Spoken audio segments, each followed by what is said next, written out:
Hey guys, this is Torna, and with the full reveals of the Lost Caverns of Ixalan out now, I wanted to go through my kind of cards that I am most excited for. Not just, legendaries, commanders, or anything like that, but other cards that I'm really looking forward to kind of trying out in various different decks. I kind of have some from nearly every different color and everything because, I like to kind of play around with a whole bunch of different stuff. So I'm going to go through my different picks for cards that I am looking forward to from Lost Caverns of Ixalan. So first up, we've got Fungal Fortitude here. I like the idea of this one because when it dies, it's going to be able to come back. It's going to enchant it with +2, as well as the fact that it's got flash. Being able to save someone really quickly, kind of quickly chuck it on someone who's about to die or something like that, be able to bring them back into the tapped, but at least alive kind of thing. It's going to be very nice to see how it kind of plays out in certain decks that like decks that play around with the graveyard and stuff. Would be very interesting to see it go back there and then come back and then potentially proc something like Imitech or something like that. You've got Tarian's Journal here, which is another one that's going to do some interesting stuff with the graveyard. So you can sacrifice stuff, and then you can discard your hand to upgrade it. And then when it's upgraded here, you've got the option of casting a creature spell from your graveyard. If you do, it gets a finality counter on it. It becomes a vampire. But, being able to kind of play around more with that graveyard as well is going to be a very interesting thing. We've got the Bedrock Tortoise. I can see some very interesting things kind of coming out of this. It's going to basically assign combat damage based on its toughness rather than based off of its power. So that's going to be very interesting to see some kind of weird, kind of tanky-ish kind of decks. However, unfortunately, it's not a legendary or anything, so it's going to have to go into the 99. Maybe there's some way to be able to kind of tutor it out or something to be able to ensure that it's able to do that. But at least you can kind of have it in there to kind of play around and have some like big tanky boys that then are going to be big and powerful now thanks to it. We've got Stampede Tyrant. So this one was one that I missed in my video yesterday that I've added in there now, and I added in a comment about it as well. So make sure you do subscribe because we're going to be going through, each of the different precons, kind of doing up some buffs for them and kind of going through all that kind of stuff. And let me know which one you want to see next as well. So Golta here is going to make it so that when he enters the battlefield, you can put any number of creature cards from your hand onto the battlefield. So there's a lot of like new dinos and stuff like that are going to be drawing you cards and everything. All the dinos that draw you cards as well. So then you can, draw up a whole bunch of cards and then you play him and all of a sudden you're chucking out, 7 creatures and boom. Or, you can draw up a whole bunch of cards and work it up so that you've got a handful of creatures plus Golta, and then play Golta and all of a sudden just flood the board. We've got the Spa Nexus. So this is the one that we talked about yesterday as well, where anytime one or more non-token creatures die, it's going to be able to come back as a green fungus. However, it's going to add in the power and toughness of any of those creatures that died. All of a sudden, you've got a big dino that's going to be able to come in. We've got Abula Ancestral Echo. So this is, I like the fact that he's got ward here, but also being able to just, flicker something with that one, with that cost there. It's going to be very interesting to see how that kind of ends up playing out. I'm looking to build a Blink deck soon, so it's definitely one that I'm keeping an eye out for. We've got Pacle. Now this is... It's kind of like a buffed up version, a slightly different version of Krenko's Tin Street Kingpin. Wow, that's a mouthful. Especially because of the fact that the gnome artifacts are going to be attacking. So you've got that +1/+1, and then it's going to create them based off of however many +1/+1s that she has on her.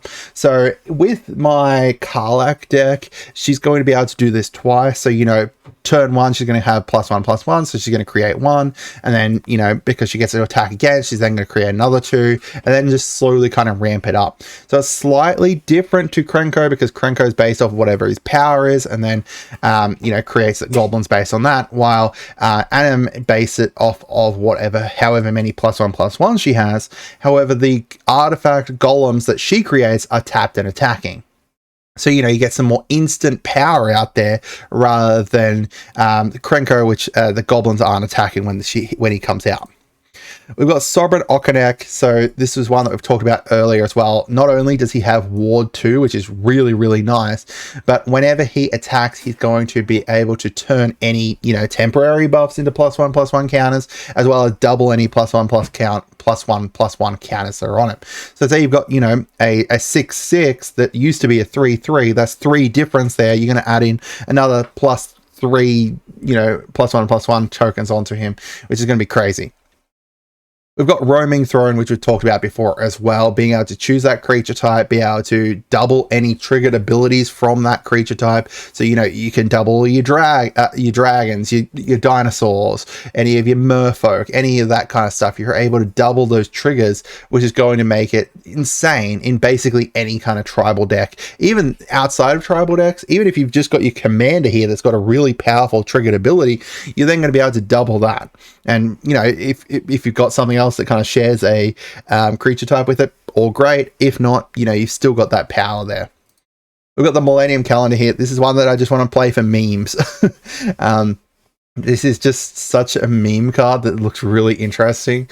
Getting to that 1,000 time counters, and then from the 1,000 time counters, being able to sacrifice it and deal 1,000 life to all opponents is going to be very interesting. It's going to take a while, obviously, to ramp up, but it's something that I could see kind of sitting there and kind of ramping up slowly in the back of my, like, in my pods games, and just like they just don't expect it to kind of go off. Unfortunately, you know, it is not like, it still can be targeted and stuff. Unfortunately, it can be removed and stuff like that, but it's going to be a very interesting card, and I'm looking forward to kind of memeing it out. All right, this one here, the Smiling Flood. I'm not even going to try and pronounce that. Zolotakio. I can't pronounce it properly. While it is from Lost Caverns of Ixalan Commander, I did want to include it on here just because I am very excited about it. I'm going to build a deck around this because it just seems hilarious having this huge salamander serpent that's just, you know, really friendly and stuff. He's just flooding the board, putting islands out anywhere. And I've got a whole bunch of copies of Carpet of Flowers here from when I was playing from my Doctor Who collector booster. So that's going to be very interesting to see, you know, chuck out a whole bunch of islands, and then all of a sudden, you know, I'm able to just use Carpet of Flowers to create a whole bunch of mana, and then just boom, I'm just going to be able to flood out everything. You know, combine this with some Island Walk characters and stuff, that you got a deck brewing. All right, we've got Charismatic Conqueror, another one that is from the Commander decks, but I wanted to include it in here just because I'm very excited for it, especially for my Karlach deck. Having like a stacks thing in there. I don't have any stacks in any of my decks at the moment, I don't think. Maybe my Faded Minion one has some in it. But being able to create like that 1/1 white creature token is going to be really cool, especially because of the fact that my deck's built around buffing up things, having some lifelink things there. I think this is going to find a really great home in my Karlach deck, so I'm very excited for it. I've got Odge Attack, another one that I'm hoping to put into my Karlach. So my Karlach, if you don't know, my Karlach is Boros tokens, you know, with Inspiring Leader and Karlach leading it. This is one that, you know, tripling all the tokens that I create. This is going to be insane. Not only that, but worst case scenario, they happen to kill Odge Attack.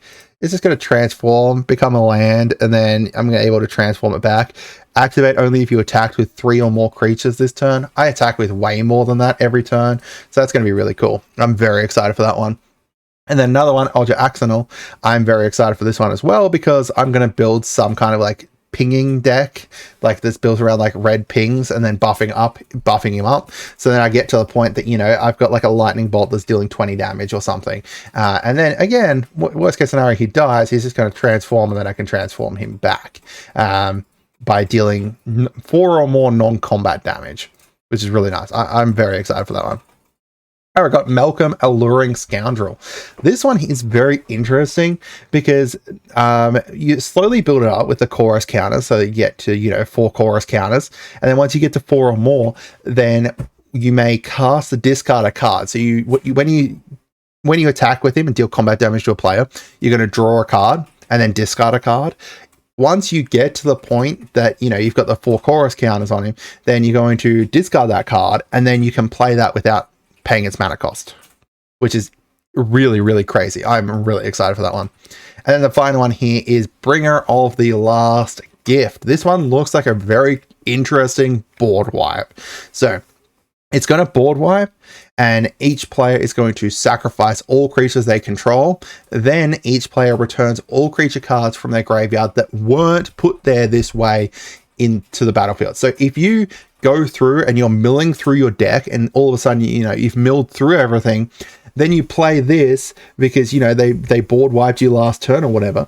All of a sudden, you can just bring everything back. And I'm talking everything, like any kind of creature card that you've put in your graveyard, you're going to be able to do. It looks really interesting. It looks like it's going to be a very interesting card. So I'd love to hear from you guys. What cards are you most excited for from Lost Caverns of Ixalan? Or, you know, if the Commander decks or the Jurassic Park ones as well. There's lots of really interesting stuff in there. I hope you guys had a wonderful day, and goodbye.